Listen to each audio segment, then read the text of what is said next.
Hey, what's up, everybody? You know who this is. It's your boy Will, and I know it's been quite some time and you've been missing me. But hey, a brother's been busy trying to keep a roof over my head, trying to get a better roof for me and my family, and just doing what I need to survive in this Obama economy. So, what have we been missing the last month? Nothing really, because pretty much this stuff writes itself. So I really don't think I've been needing to do a lot of videos because pretty much stuff is set on its own course. I mean, healthcare reform is going nowhere because there's two things you don't mess with when it comes to Americans: their money and their health. And when you're talking about this socialist healthcare reform, you're messing with both. Nowhere. Dead end. And if they do get it, it sure as hell won't be the socialistic bull crap that Obama was trying to push through Harry Reid and Nancy Pelosi, that the Larry, Curly, and Moe are trying to get through. Won't happen. Guaranteed. Not their version. It will be watered down, and it will be a compromise, and it'll probably be a little more better for the country. I do believe that we do need health care reform because insurance companies are out of control, but I don't think more bureaucratic bullcrap is the answer. Enough on that. Sotomayor, another person. Yeah, I said Sotomayor. What about it? I know I'm not exotic like some of you guys are.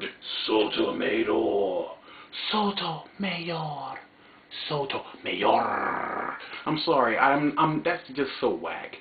I mean, her name is Sotomayor. She's going to be confirmed. She's going to be the first Latino on the court. Big whoop, big deal. There's no balance change.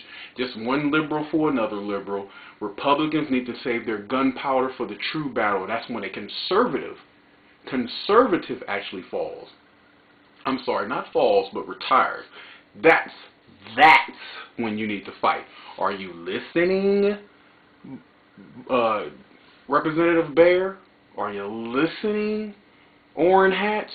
That's when you need to fight. Think, people, think. You know, so what other story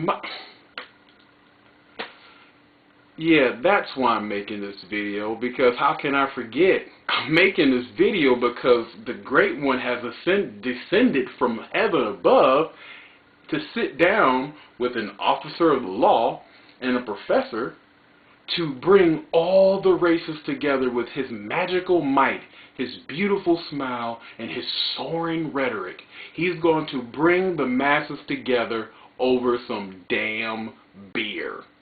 That's right, people. You heard it. Damn beer. And if you're not familiar with the story, let me clue you in. Obama decided to interject himself into a local issue between a officer of the law, a guy named Officer Crowley, and a professor, I think from Harvard, Professor Gates. A neighbor calls and says, hey, something's going on over somebody's house. Doesn't mention race if you hear the 911 call. And the police come out. Gates is breaking into his own house because it's his house and he forgot his keys back at work or whatever. So he breaks in. The cops are asking him, hey, what are you doing here? He says, this is my house. They say, well, let us see some ID. Now, a rational person would say, here's my license, here's my ID badge from work, and what my blood type, whatever you want. I'm just glad you guys came out to check on my house and protect my belongings. But no, the first thing he wants to do is cry, racism, racism, you racist bastards, racism, racism, racism. You know, that's the problem with people of color. That's the problem with black people. We don't call racism when it's racism. That was not racism. That's a man doing his job. And I'm glad he was doing it, and he should have been glad he was doing it too. That's why the world has become numb to when people call racist racist. I mean, we can look at somebody wrong of a different persuasion, oh, he's a racist. Or somebody might say something bad about somebody, oh, he's a racist. Racism is a macro word that encompasses a very large meaning, and it's deep, and it rolls deep, and it's a big big word, but we've allowed people like Rush Limbaugh and idiots like this Harold Gates guy, or whatever his first name is, to trivialize the word racist and racism. Anybody now can be a racist just because they don't like anyone. That's not racism, people. That's called having a prejudice. Racism is something big. It's something like slavery. Racism is something like the Holocaust. That's racism. Not that somebody looks at you wrong or doesn't like you. No, that's called prejudice. I don't really care for, short people who wear pink shoes. That don't make me a racist. That just makes me prejudiced against short people and pink shoes. I don't have any power to do anything about that person wearing those shoes, but I just happen to not like it. That's my prerogative. You can be prejudiced against anybody you want.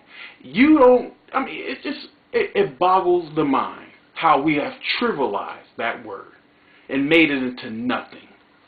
And if you are a black person or anybody of color or any rational person, that should piss you off. So when you see this beer summit, this garbage, that should have pissed you off. That should have said, what is he doing sitting there about some local issue when he should be helping people in Detroit who have a 17% unemployment rate get a job? That's what he should be concentrating on. Beer summit. This is what you fools, you Obama worshippers have gotten us into. This complete moronic administration with their complete moronic views and their moronic actions have totally endangered this country. And I guarantee you in 2010 and in 2012, I will do everything in my power to get these bums out of office, and the biggest bum out of office in 2012. Beer summit. I know that's what the press called it, but that's what it pretty much was. A freaking photo op. We ain't got time for this, Obama. Get your ass to work. I'm out.